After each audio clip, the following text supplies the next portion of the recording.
afternoon, and proud to be here on TEDxKrakow. I'll try to speak a little bit today about a phenomenon which can and is actually changing the world, and whose name is people power.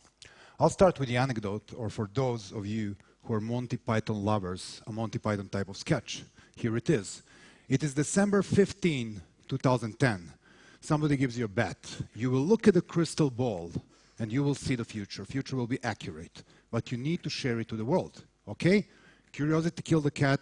You take the bet. You look at the crystal ball. 1 hour later, you're sitting in a building of the national TV, in a top show, and you tell the story. Before the end of 2011, Ben Ali and Mubarak and Gaddafi would be down and prosecuted. Saleh of Yemen and Assad of Syria would be either challenged or already on their knees. Osama bin Laden would be dead, and Ratko Mladic would be in Hague.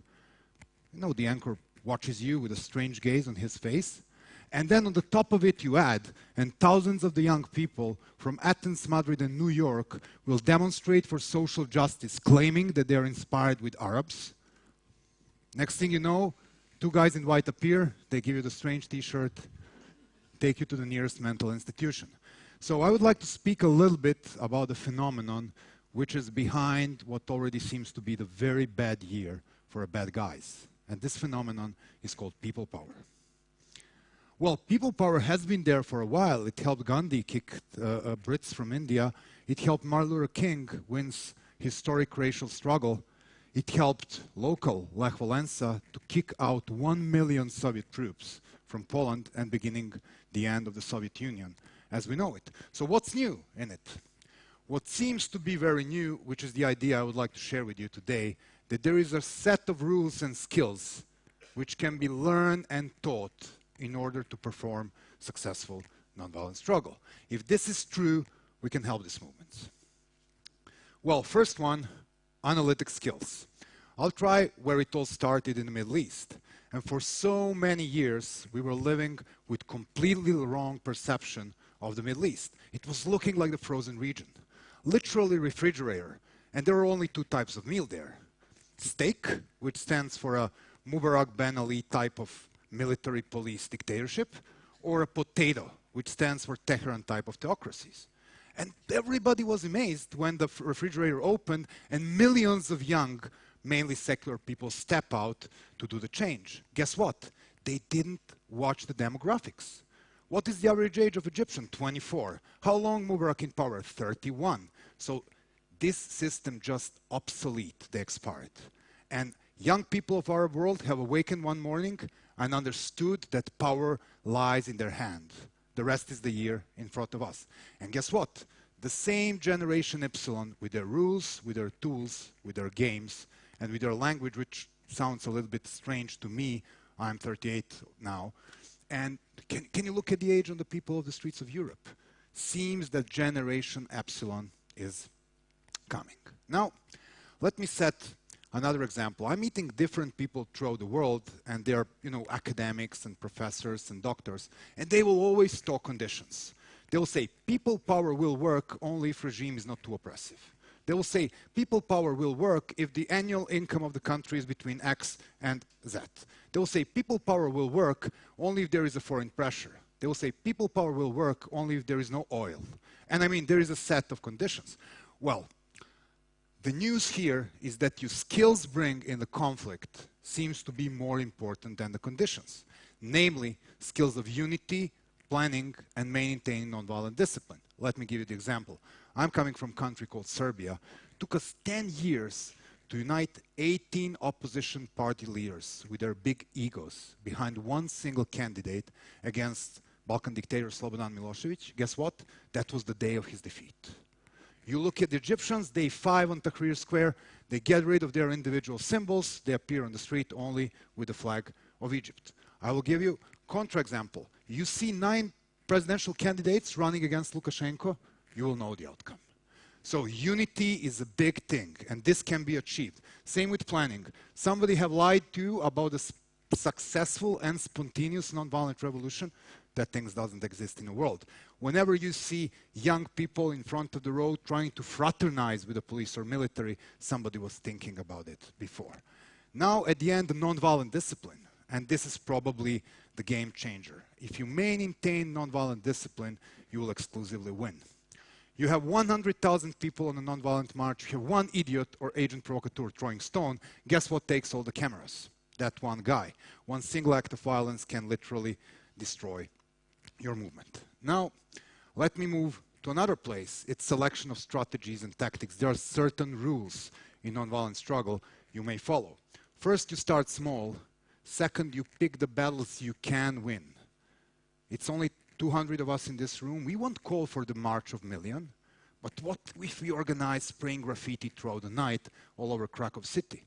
The city will know. So we pick the tactics which accommodates to the event, especially this thing we call the small tactics of dispersion. They're very useful in a violent oppression.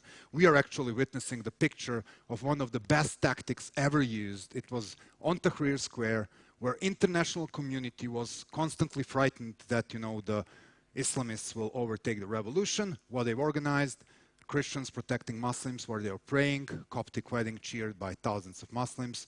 The world has just changed the picture, but somebody was thinking about this previously.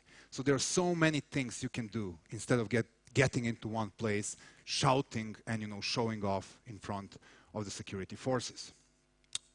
Now, there is also another very important dynamics, and this is dynamics normally analytics don't see.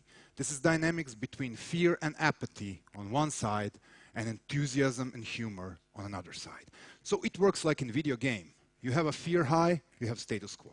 You have enthusiasm higher, you see fear is starting melting. Day two, you see people running towards police instead from the police. In Egypt, you can tell that something is happening there.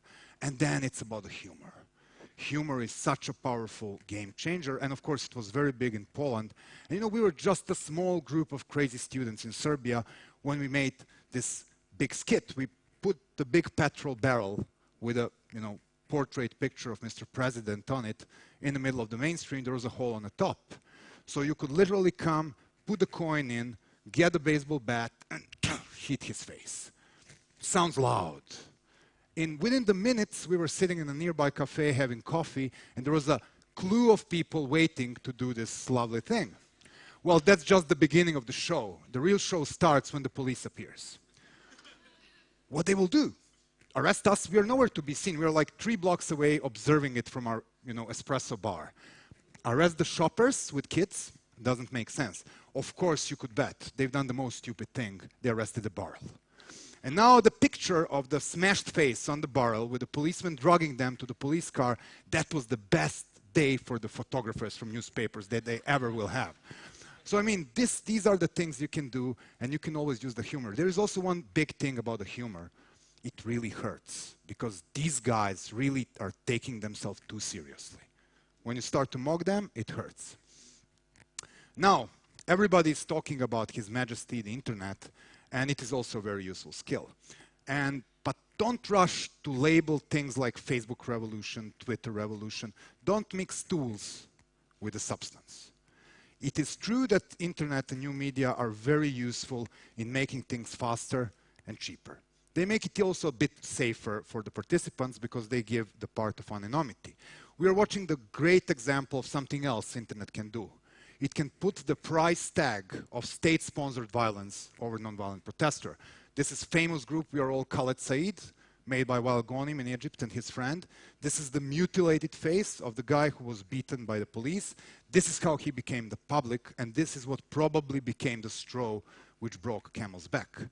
But here is also the bad news. The nonviolent struggle is win in the real world, in the streets. You will never change your society towards democracy or, you know, economics if you sit down and click. There are risks to be taken, and there are living people who are winning this struggle. Well, million-dollar question. What will happen in the Arab world? And though young people from Arab world were pretty successful in bringing down 3 dictators, shaking the region, kind of persuading clever kings from Jordan and Morocco doing substantial reforms, it is yet to be seen what will be the outcome. Whether the Egyptians and Tunisians will make it through the transition, or this will end in bloody ethnic and religious conflicts. Whether the Syrians will maintain nonviolent discipline faced with a brutal daily violence which kills thousands already, or they will slip in a violent struggle and make ugly civil war. Will these revolutions be whole, like through the transitions in democracy, or be overtaken by military or extremists of all kinds? We cannot tell. Same works for the Western sector, where you can see all of these excited young people protesting around the world, occupying this, occupying that. Are they going to become the world wave? Are they going to find their skills, their enthusiasm, and their strategy to find what they really want and push for the reform, or they will just stay complaining about the endless list of the things they hate?